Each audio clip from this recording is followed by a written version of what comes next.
Well, he wanted to leave a mark, and he certainly did. We got an important show tonight. The Dan Yorke State of Mind program is brought to you in part by Lookout Rhode Island and Takeo Comfort Solutions. You know, the Hasbro Children's Radiothon is actually tomorrow, and I hope that you're going to tune in for that because year after year, in fact, I can't remember how many years we've been doing this, but we've been raising a lot of money for Hasbro for all the things they do. We originally started with cancer, and of course, this is a Cumulus broadcasting event, not something tied to this particular show, but because I have paid checks from two different places, I take a little liberty. But now we raise money for all things Hasbro Children's Hospital, and really, what has allowed us to do that is to tell stories. And today we've got a story, not just for your focus on Hasbro Children's Hospital, but there's a wonderful book that has really kind of chronicled Dorian's story. And I don't even need to tell you most likely who he is because he asked us to be strong. And the whole doggone world ended up reacting to it. It was incredible. His mom is here tonight, and so is the author of the children's book that tells the story. So stay tuned. There's a lot to do here tonight. In the meantime, let's just cover a couple of things that are going on. I just wish they'd start again. I just wish that the Raimondo administration would begin again. Look, the New York Times has a headline today: a new Rhode Island slogan encounters social media's wrath. It kind of chronicles the problem that we've had with the cooler and warmer campaign and everything that goes along with it. We've got, you know, some video here that shows you the entire story, and it takes pictures of some of the social media posts that really made fun of the promotional video that we had to deal with. And there's also a quote from Ted Nesi out of his column that we have here as well that we can read. Ted is quoted as saying that the governor's never had a warm and fuzzy public persona to begin with, and she seems to struggle at moments like this one that require human touch rather than a spreadsheet. That is consistent with Ted's commentary here a couple of nights ago when he appeared on the show when we were talking about this story. I certainly think that was the worst week of her governorship, or I guess maybe her political career, I guess you'd say. Yeah, I think it was just all the things that are maybe problems for her politically, seeming out of touch, seeming to dig her heels in, having a, you know, not maybe the pulse of the people, as well as clear implementation management problems all came together. It festered for a whole week. I mean, it was an extraordinarily bad week. I'll tell you, the top boss of commerce, the secretary, has kind of been missing in this whole saga. The governor's taken the heat. The chief marketing officer got popped, resigned. But then Perry found him, and he didn't bode well. Watch this story that appeared 2 nights ago on Eyewitness News. Last week's short-lived life of cooler and warmer left unanswered questions of accountability with the state's $4.5 million tourism campaign. Who knew what and when? When was cooler and warmer decided and saying this is going to be it? I couldn't say with precision when it was selected. Stephen Pryor is the state's commerce secretary and leads Rhode Island Commerce Corporation, the team put in charge of bringing tourism to the state. So you don't remember when cooler and warmer was chosen? Are we talking weeks? Are we talking months before? I honestly can't tell you. I can't tell you the exact timing of a. Well, no, but not exact timing. But are we talking weeks or months before it was chosen? I'm not going to be able to say. Okay, so what else do you have? Some are calling Rhode Island Rhode Iceland. 4 days after the rocky launch that made national headlines, Betsy Wall resigned as chief marketing officer. Her now former boss, Stephen Pryor, stayed. Did you ever consider resigning? No, I did not. Why not? I believe I have a responsibility to keep the governor's initiatives on track, including this one. The governor insisted from the very beginning that we engage in vigorous public engagement. Clearly, there wasn't enough prior to the announcement. Why wasn't there? Why wasn't there? That's something that we need to evaluate. We need to see what went wrong. Why wasn't it done? You may want to evaluate your disposition, pal. Seriously, this guy has to be one of the cockiest bureaucrats we've had in this. What else you got? Yeah, Commissioner, why don't you, Mr. Secretary, come on in. I'll tell you what else we got. I'd like to have a conversation with you. We've had about 10 requests in to have you here. We'd like to talk about the big picture and the little picture and the way we do business here. Mr. Pryor, in an interview last night that appeared on WPRO this morning, indicated that there will be a mosaic and a hybrid of responses to the logo that will actually end up replacing the cooler and warmer. the definition of that is we're all over the map right now. And what I'd ask the administration to do is to stop, cut the bleeding, end the contracts, ask for some waivers, count up how much money we've blown, and start again, maybe with some in-kind contribution from the deep talent pool we have here in Rhode Island, and get this thing recharged on a zero-based basis. If not, they're just going to continue to trip over themselves. Coupled with an ego issue, it is not very constructive for this state right now. To Wisconsin we go. The primary headlines are, of course, all over the place. There's always winners and losers.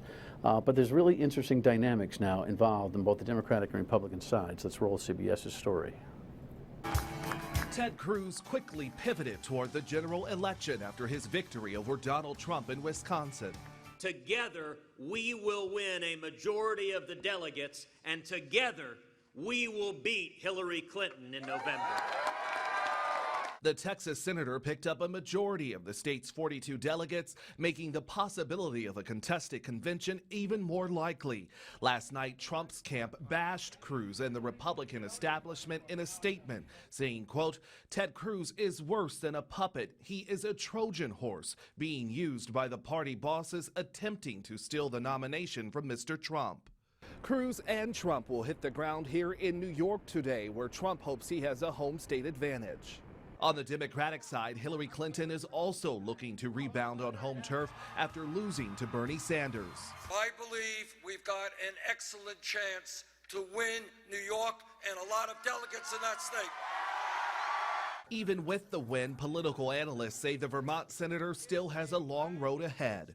The truth still remains. Bernie Sanders is behind in the delegates. He needs to win and keep winning and then win by larger margins to both A, make up that delegate deficit, or create a sense of momentum that he can then convince those superdelegates to flip and leave her and come support him. Clinton and Sanders will debate in New York next Thursday ahead of the state's primary April 19th.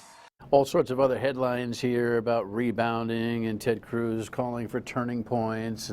New York is going to be a big deal for both Hillary and for Donald. The key here is that it looks like we got a contested convention, no doubt in my mind, on the Republican side. And what really ought to be contested are the superdelegates, because Bernie is really making a move here. And for some reason, it's a given that Hillary has all the superdelegates. For those of you who think this is a democratic process, I mean, by its nature, and you wonder if the Republicans have the fix in, the Democrats built the fix in at the beginning. Stay tuned on this. Bernie's trying to make that point. I think he's starting to be able to legitimately make it. And some superdelegates might be scratching their heads wondering, what did I commit to early on? This is just too funny. Toronto, Tampa Bay, opening day. There's a new rule, by the way. You can't hit the second baseman or the shortstop. Here's a headline that's got the Toronto manager, Mr. Gibbons, in all sorts of hot water, because you can't say anything out of order anymore. This show ought to be taken off the air, for all the political incorrectness it has. Look at this little thing. He got caught up saying this, and it was a big to-do, I guess. I'll leave it at that. I guess maybe we'll come out and wear dresses tomorrow. Maybe that's what everybody's looking for. So you can't have contact at second base anymore. And so he was upset. And what happened, the double play ended up being called an interference, and Toronto lost. And the details are almost not important. But his suggestion that they wear dresses tomorrow obviously is an old-fashioned way of saying, we're too soft. And we can't say anything like that anymore because there's too much political correctness. You can't. You know what? Leave the manager alone. And by the way, change the rule back. It is a little soft. Leaving a mark. This is a transition that let's go this way, and leave a mark. Don't be afraid. You can be a champion too. This is about Dorian. It's actually Dorian's story. Yes, and Mom is here. How are you? I'm okay, thank you. You're okay. I'm okay. Yeah. Well, maybe you and I will be able to get through this conversation. Hopefully, with your good friend and author of this book, co-author of this book, we'll be able to do some constructive conversation here. You lost this tiger on March 8th. Yes. And you decided what? That you were going to have this book written prior to that? Yes, this book was written prior to that, and Dorian was able to receive a copy of it before he passed away so he could see the final product. Did he like it? He loved it. He did. He really loved seeing the boy on the cover. He thought it was supposed to be him, and he yelled at us for not giving him enough hair, when in reality this is not Dorian on the cover. It's, to depict a cancer child. Well, he was running the show there. He was running the show. He was running the show, and so I'm sure he had all sorts of opinions on it. You're raising some money. With this book. We're going to talk about that in a second, so sit tight. We're going to meet the co-author. I just wanted to remind you about one of our terrific sponsors here, Cannella Kitchen Bath Design Center, and the concept of trust. I will tell you that it has always been a challenge for those of us who decide we're going to renovate our homes to kind of put the house into somebody else's hands for a time period. The folks who I told that I was going to have the kitchen renovated they said, how long? I said, about 3.5 weeks. They said, count on 7. Guess what? It ended up being 3.5 weeks. And by the way, not only was it on time, it was on budget. So when it comes to trusting a contractor to do your home, to change your kitchen or your bath, I can promise you, you can trust Cannella Kitchen Bath Design Center. Check them out. A designer will come see you in your home, no charge. We'll continue. Stay with us.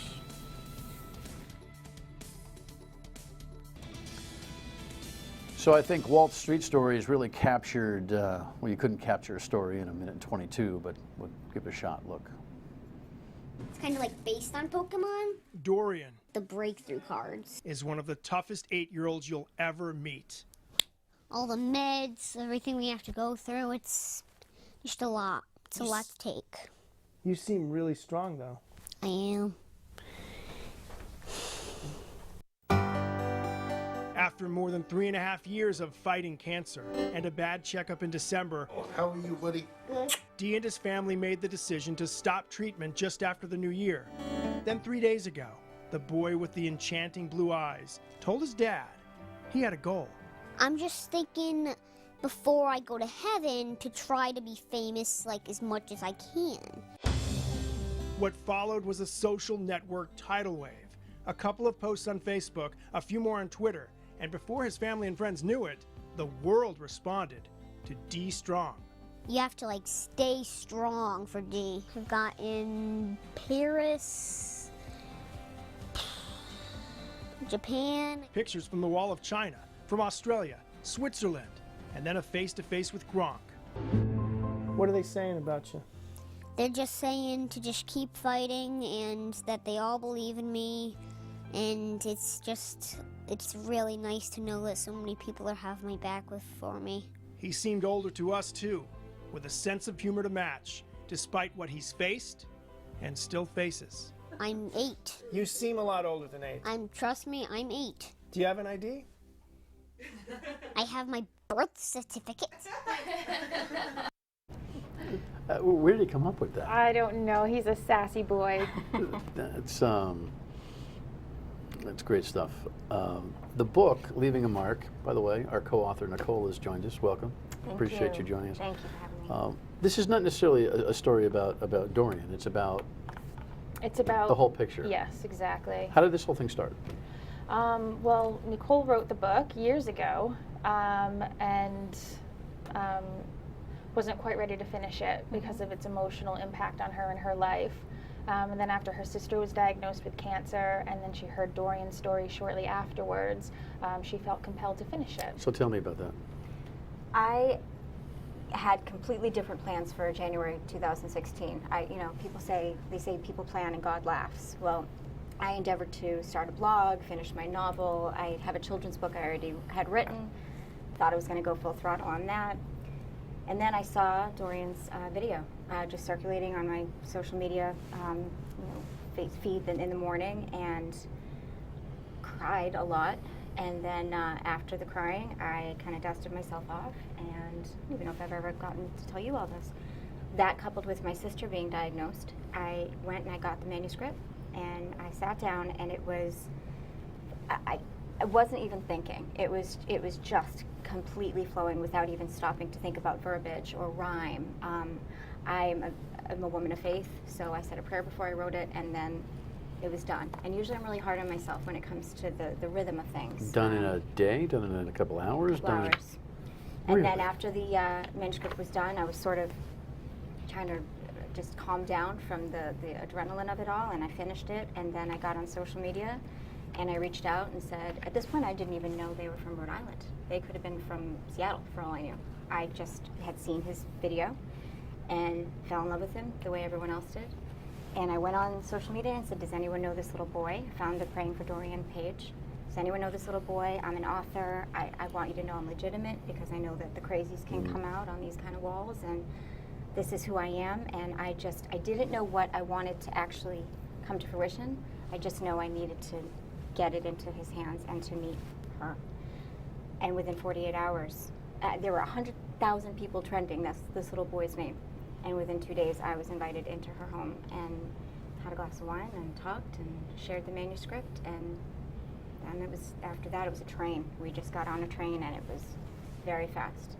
And my side of the train was different. Her side of the train was another whole story. I mean, she had a little boy to take care of in his last months. And, so did it just click to you that this is the kind of project that you wanted to embrace? Well, I didn't know if this was what I wanted to embrace. And even as she sat in my kitchen, I still said, oh gosh, I just don't know. And then she read the manuscript to me and it brought me to tears. And we hugged and I said, absolutely, I'm on board with this because it spoke to my heart. And I think that it's going to help so many people. And if it's going to help other people, there's no reason not to do it. What is the essential message in the book? Well, it's funny because one of my favorite moments, as much as it was bittersweet, was when she did hold me and I held her back, and we talked, and I said, "Does it honor you? Because I want to honor you." And I don't know if you remember saying this. She said, "How did you know?"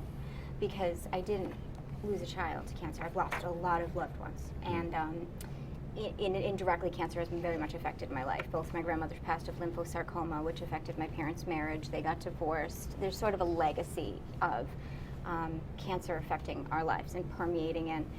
And then with my sister, it was just a lot. So when Dorian said, I am, I don't think I've mentioned this to you either, when that interviewer said, you must be very strong, and he said, I am, I had just finished a devotional about I am being the name of God.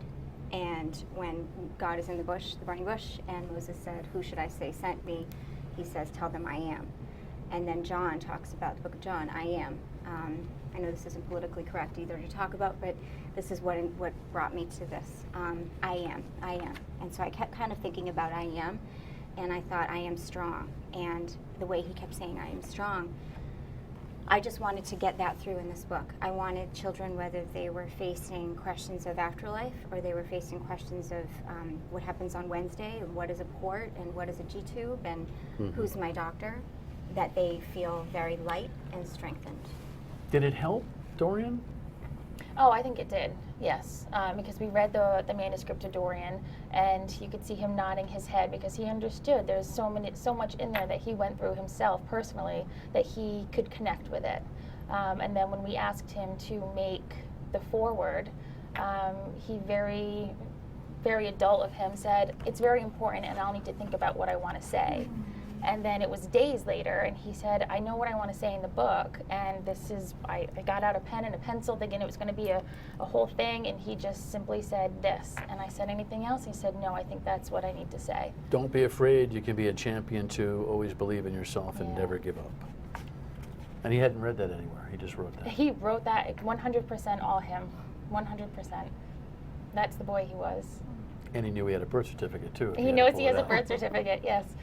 All right, folks are going to benefit from this project. We'll talk about that when we come back. Stay with us.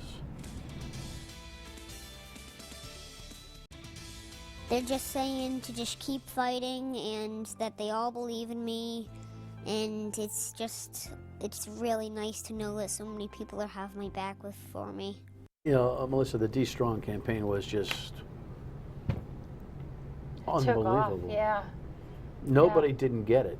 Everybody got it. I'm the PA announcer at URI for basketball, and we engaged it one night, and all 7,000 people stood up, and they knew exactly what was going on, what it was for. Social media has changed a lot of the world, no doubt about that, but it was mainstream media, social media, the whole thing. Did he realize that he had accomplished his goal? He absolutely did. He did. After a couple of weeks, he really appreciated all the attention that he was getting, and that so many people were sending well wishes. And why did he want to do that? Did you really examine what the actual objective was? I asked him, what made you want to be famous, and he just said, I think it would be really cool. And it was just as simple as that. He just wanted something that he thought would make him feel good, and he asked for it. Did he feel like it would be transformative, though, and that there would be so much coming out of his popularity? Do you think he instinctively knew that, or? He was a very instinctive child, so that is quite possible. I think Dorian was sick for so long, and there were so many children at clinic that learned a lot from him, and they would tell us all the time, my child did this because you showed him that it was okay. And so it's quite possible that he knew that he could do something for somebody else on such a large scale. The book is going to do what? What are the plans for the book? When we talked about the fame aspect of things, when the people that I know have passed away, whether they're 8 or 88, that's where the title came from. Is that, for me personally, I can't speak for Dorian, but we want to know we left our mark. We want to know that we left some sort of a legacy. I think that's what's so scary about facing mortality, is that you want to know you left something behind. And so for me, that was sort of my endeavor as the author, to know that I left something behind by sort of adding to that he's leaving something behind. Melissa, with her afterward, it's sort of a trifold goal that we're going to further Dorian's legacy and continue the momentum, but in doing so, we're going to comfort, hopefully, countless other children who are scared and sick, and then we're going to raise a lot of money. That's my goal, that we're going to raise a lot of money between the two of us, between her foundation, and I'm hoping that in my children's day that they're going to look back and say, I can't believe people died from cancer at one time. Well, from your lips to God's ears. We get the book how? We are buying this book anywhere, anyhow? Lampion Press is where you can order the book, and then are we going to bookstores? Well, yes, we're going to do various bookstores. In fact, there's a signing. I think we may both be doing a signing, and in Dorian's honor, we're going to have a picture with him there. Do we know when that is? That's April 17th at An Unlikely Story, which is Jeff Kinney, the Diary of a Wimpy Kid author, at his store. So that it would be a dual signing. I'll sign Rivet Exhibit. But in Plainville? Yep. He's been a guest on the program. He's a good guy. It's a phenomenal site. And he's got a great story with that business. We'll remind you of that closer to the date as well. What strikes me about this is the end. Yeah. Not the end. Yeah. That was big. That was a. And you wrote, I'm not going to read it, nor am I going to ask you to read it. That's why you have to buy the book. But you are an active participant, so Dorian starts it and you finish it. Yes. Ever been part of a book before? I have not. This is the first adventure for me. This whole thing therapy, I hope, a little bit? Yes. Everything that I do that encourages inspiration for awareness and that continues Dorian's name and his legacy and keeps him alive keeps me going. All right. And for you? I've met some people just through the beginning of this that I'm so honored to meet. People whose children were at stage 4 neuroblastoma and are now in remission. People that want to meet Melissa because they want to be inspired through her story. It's a lot to process, but it's probably thus far, aside from having my kids, one of the best things I've ever been a part of. Good for you. God bless you both. Thank you. Leaving a mark. We know God bless Dorian. Final word when we come back. Stay with us. Boy, that mom's got courage. There are a lot of moms and dads who've got to muster the courage. You'll meet some of them on the radio tomorrow, the Radiothon, Hasbro Children's Radiothon. That's all day. In fact, for some of you watching at 7:30, it's going on now until 9 o'clock tonight and tomorrow. We'll see you back here tomorrow and contribute tomorrow if you can. Good night.